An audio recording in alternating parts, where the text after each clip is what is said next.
ఇండియాలోనే #1 varicose veins hospital Avis vascular centre. నమస్తే అమ్మా. నమస్తే తల్లి. అమ్మా, నాకు ఈరోజు ఒక డౌట్ వచ్చింది. తల స్నానం చేసే పూజ చేయాలా? అంటే పూజ ప్రతిరోజు చేస్తాం కదా, మరి తల స్నానానికి కొన్ని రోజులే ఎందుకు పెట్టారు? ఫర్ ఎగ్జాంపుల్ ఇంకో విషయం కూడా ఇందులో, ఇప్పుడు సాయంకాలం గుడికి వెళ్దాం అనుకుంటాము, ఉదయాన్నే స్నానం అది చేసేస్తాము, మధ్యాహ్నం నిండుగా భోజనం చేస్తాం, బీట వెజ్ ఆర్ నాన్ వెజ్. అప్పుడు ఏంటి పరిస్థితి? గుడికి అసలు వెళ్ళకూడదు, అలాగా నిండుగా భోజనం చేసి వెజ్ అయినా నాన్ వెజ్ అయినా మళ్ళీ అప్పుడు తల స్నానం చేసి వెళ్ళాలా? అలాగా కమెంట్ బాక్స్ లో రకరకాల ప్రశ్నలు వస్తున్నాయి, అవన్నీ సేకరించాను, మీ ముందు పెట్టాను ఈరోజు.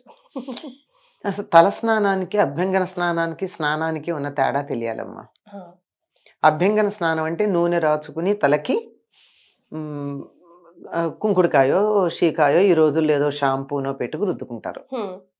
ఇప్పుడు అంతగా నూనె పట్టించుకుని ఓపిక లేకపోతే కనీసం పెద్దవాళ్ళు ఉంటే అమ్మ కడుపు చల్లగా అత్త కడుపు చల్లగా అని చెప్పి ఒక చుక్క నూనె పెట్టించుకుంటారు, లేకపోతే ఊరికి వాళ్ళైనా ఒక మాడు పట్టున ఒక నూనె చుక్క పెట్టుకుని తర్వాత స్నానం చేస్తారు. లేకపోతే చేయకూడదమ్మా. అది చేస్తే ఒట్టినే తల మీద పోసుకుంటే అశుభానికి చేస్తాం ఆ పని. మనం దుర్వార్త విన్నాం అనుకో, ఉన్నవాళ్ళం ఉన్నట్టుగా సచేల స్నానం కట్టుబట్టలతో సహా స్నానం చేసేస్తాం.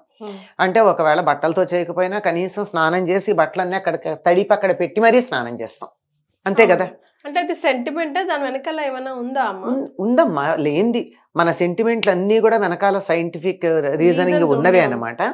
అలాగే కొన్ని ఇంట్లో పితృకార్యాలు చేస్తారు, తద్దినాలు అవి పెడతారు. అలా పెట్టేటప్పుడు ఏం చేస్తారు? తలస్నానమే చేస్తారు, తలంటి పోసుకోరు. నిన్న కనుమ నాడు కూడా అందరూ తలస్నానమే చేస్తారు, భోగినాడు తలంటి పోసుకుంటారు. రెండింటికి తేడా ఉంది చూసారా? భోగినాడు పోసుకునేదే తలంటి, అభ్యంగన స్నానం. కనుమ నాడు చేసేటటువంటిది మామూలు తలస్నానం. ఈ రెండింటికి తేడా తెలియాలి. ఇది తెలియక తలస్నానం చేయాలంటే ఎందుకు చెయ్యాలి? చెయ్యక్కర్లేదు, నిత్యం చెయ్యక్కర్లా. ఆడవాళ్ళు అసలు చేయక్కర్లా, మగవాళ్ళు చెయ్యాలి. ఇప్పుడు మీరు తలస్నానం చేసి పూజ చెయ్యాలా అని ఒక మాట అడిగారు. ఎవరు చెయ్యాలి పూజ? ఆడవాళ్ళ మగవాళ్ళ? మగవాళ్ళు. కానీ వాళ్ళు చేయరు కదా. అదే కదా, వాళ్ళు చెయ్యను కనుక ఏం చేస్తున్నారు? పిల్లలకు అలవాటు పోతుంది, ఇంట్లో దేవుడికి ఎవరో ఒకళ్ళు చేయడం అసలు మానేయటం కన్నా నయమే కదా, ఎవరో ఒకళ్ళు చేయడం అని చెప్పి ఆడవాళ్ళు చేస్తున్నారు. ఆడవాళ్ళు చేయడం తప్పేం లేదు, ఆడవాళ్ళు చేస్తే దాని ఫలితం ఎవరికి వస్తుంది? వాళ్ళకే వస్తుంది. మగవాళ్ళు చేస్తే కుటుంబం మొత్తానికి వస్తుంది. పాపం ఆడవాళ్ళు చేసింది మగవాళ్ళకి వెళ్ళదమ్మా. అందుకోసం ఏం చేస్తారు వీళ్ళు? వ్రతాలు చేసి ఆ వ్రతం యొక్క ఫలంగా నా భర్త కలకాలం బతికుండాలి అని ప్రత్యేకంగా కోరుకుంటున్నారు. మరి ఒకళ్ళు అడిగారు, మరి మగవాళ్ళు ఎవరు ఆడవాళ్ళకి మేలు కలగాలని వ్రతాలు చేయరు అంటే, అసలు వాళ్ళు పూజ చేస్తే కుటుంబానికి అంతా వస్తుంది కదా, ప్రత్యేకం చేయడం దేనికి? ఆడవాళ్ళు వాళ్ళు చేస్తున్నారు కనుక అయ్యో నా భర్త చేసే పూజ వల్ల నాకేదో మేలు జరుగుతోంది అందరికీను, నేను నా భర్తగా ఏం చేయలేకపోతున్నానే అని తపన పడి వ్రతాలు చేసి 5వ తనం కావాలని కోరుకుంటున్నారు. అంటే భర్త ఎక్కువ కాలం బతకాలని. అదమ్మా విషయం. ఈ లాజిక్ అర్థం కాక చాలా పూజల విషయంలో కూడా ఆడవాళ్ళు మగవాళ్ళు అని రకరకాల మాటలు మాట్లాడతాం మనం. కనుక మగవాళ్లే గనక పూజ చేసేటైతే అసలు మగవాళ్ళు నిత్యం తలస్నానం చేయాలని చెప్పారు. అభ్యంగన స్నానం అప్పుడప్పుడు చేసినా నిత్యం తల మీద నీళ్లు పోసుకోవాలి మగవాళ్ళు. అట్లాంటప్పుడు అసలు తలస్నానం చేసి పూజ చేయాలా అన్న ప్రసక్తే లేదు, తప్పనిసరిగా స్నానం చేస్తారు. ఆడవాళ్లే చెయ్యాలంటే కూడా తలస్నానం చేసి పూజ చెయ్యాలన్న నియమం లేదమ్మా.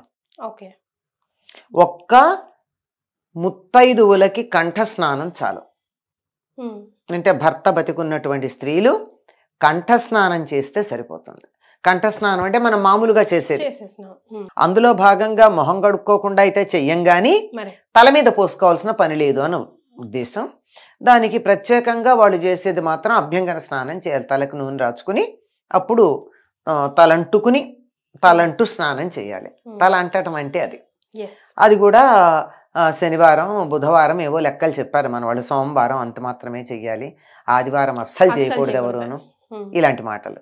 కనుక ఇప్పుడు అర్థమయ్యింది కదమ్మా. రోజు ఆడవాళ్ళు పూజ చేసేటైతే తలస్నానం చెయ్యాలా? చెయ్యనక్కర్లేదు. క్లారిటీ వచ్చిందా? అంతే, అంతకన్నా ఇంకేం లేదు. మగవాళ్ళు ఎలాగూ చెయ్యాలి గనక వాళ్ళు తప్పనిసరిగా స్నానం చేస్తారు, తల స్నానం చేసి పూజ చేస్తారు. వాళ్ళు చేయని పరిస్థితుల్లో అది లేదు ఇది లేదు, తల స్నానం లేదు, పూజ లేదు. ఏది లేని వాళ్ళ గురించి ఏం మాట్లాడతాం?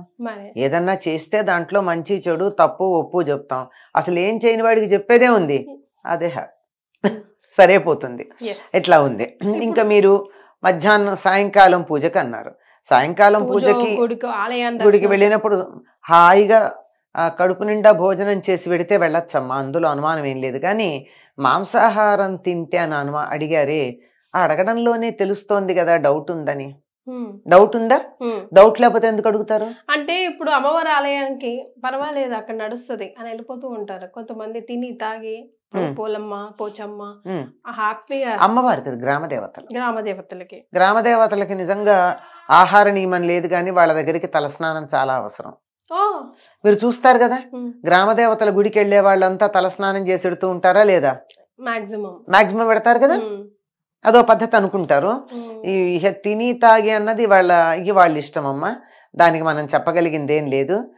వాళ్ళని మా ఇష్టం అని చేసేటటువంటి వాళ్ళకి సమాధానం లేదు. చేయొచ్చా చేయకూడదా అని అడిగిన వాళ్ళకి మాత్రమే సమాధానాలు ఉంటాయి. కానీ మా ఇష్టం వచ్చినట్టు చేస్తాను, చెయ్యొచ్చా అని అడిగితే మా ఇష్టం వచ్చినట్టు చేస్తామని నాకు చెయ్యొచ్చా ఎందుకు, నీ ఇష్టం వచ్చినట్టు చేసేసుకో. నువ్వు చేసే పనులకి మా ఆమోద ముద్ర అక్కర్లేదు.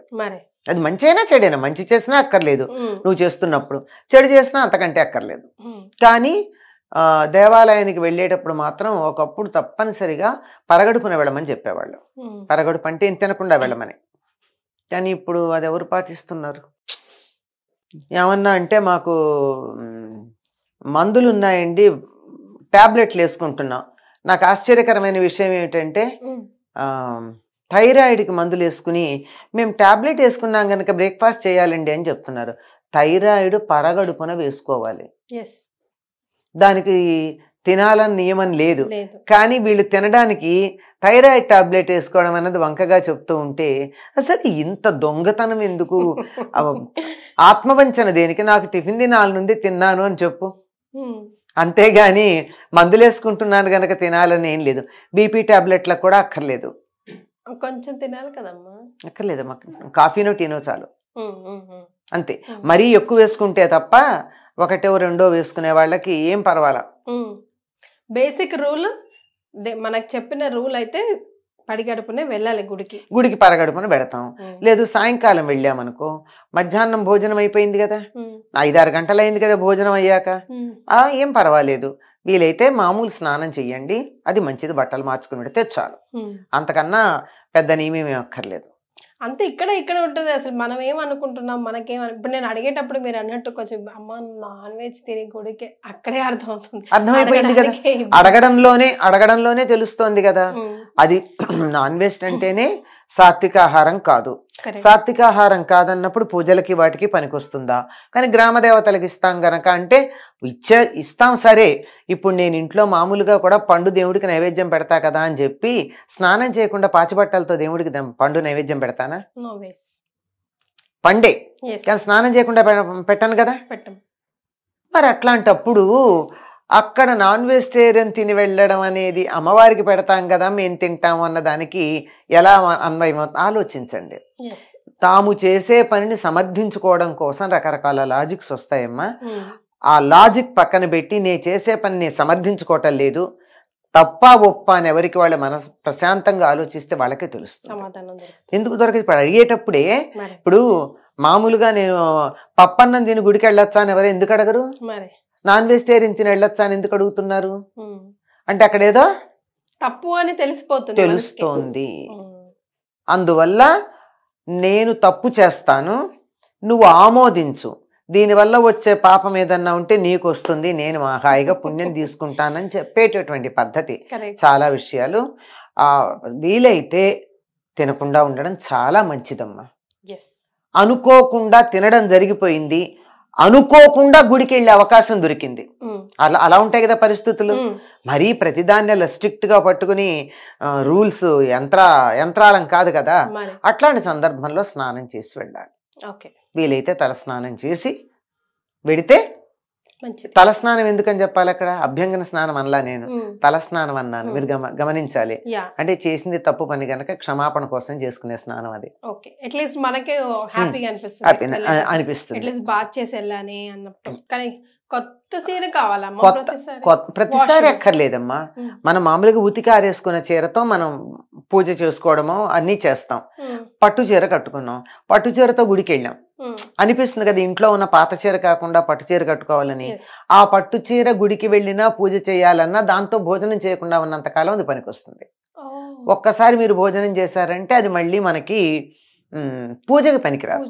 దీని వెనకాల లాజిక్ ఏముందమ్మా తెలీదు, కానీ భోజనం చేసామంటే ఒకటి ఆహారం తినడం అయిపోయింది కదా, అంచేత ఒక పూట ఎంగిలి పడ్డట్టు అయిపోతుంది అంతే, అంతకన్నా ఇంకేం కాదు. నాట్ రియలీ ఫ్రెష్ కాబట్టి మనం సాధారణంగా నాకు తెలిసి ఎవ్వరూ కూడా పట్టు చీరలు అవి కట్టుకుని కాలకృత్యాలకు వెళ్ళరు, మార్చుకుని ఎడతారు. అందువల్ల వాటికి దోషం లేదు. వాటితో గాని కాలకృత్యాలకు పెడితే ఉతకందే పనికిరాదు. అది కొత్త వాటి విషయంలో. పాతవైతే నేను నిన్న కట్టుకున్నాలే చాకలు తెచ్చింది మళ్ళీ ఇవాళ కట్టుకుంటానంటే కుదరదు. సో ఇలాంటి రూల్స్ కొన్ని పాటించి సింపుల్ అమ్మా. వాటి వెనకాల హైజీన్, అంతే, హైజీన్ తో పాటుగా క్యారీ అవుట్ అయ్యే నెగిటివిటీ, ఈ రెండింటిని దూరం పెట్టడం అంతే, అంతకన్నా వేరే. థ్యాంక్ యూ సో మచ్ అమ్మా.